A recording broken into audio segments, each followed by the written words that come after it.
Well, I'm joined now by Norman Cheung, who's a senior lecturer in environmental hazards and disaster management at Kingston University. And Michael Fish is still with us now. Norman, thank you very much for coming on. Dominic's showing some great examples there of damage and people valiantly working on through the night to get everyone back up and running again. Do you think it's the right decision when we get these blanket cancellations of planes and trains ahead of storms? Absolutely, even though some people complain about it, but because imagine with this wind speed, it's impossible not to cancel the flight, for example, because of the wind shear. And also it would be very dangerous to fly something, under 50, 70 miles per hour sustained wind speed. And also for the trains as well, like the branches falling on the railway tracks actually would cause the major disaster or derailment.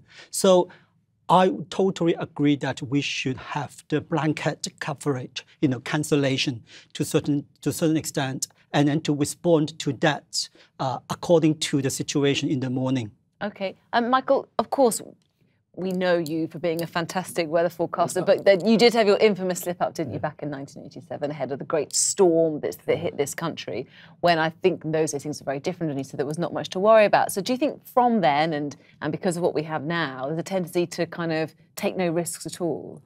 No, we would have warned people then, or we did warn people then, but unfortunately that little blighter changed course at the last minute. But then who can have a little piece of video in the Olympic Games opening ceremony? I mean, that was an honour, wasn't it? And I'm now a national treasure.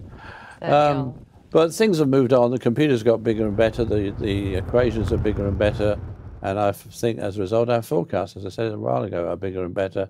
And we have been warning people for 4 or 5 days in advance. And Norman, tonight, we have to say, don't we, power lines are still down, so a lot of people without electricity, a lot of people are still vulnerable this evening. Yeah, I think, that is what I want to say. This accident or this storm actually reflects the vulnerability of the UK as a country to deal with this atmospheric hazards.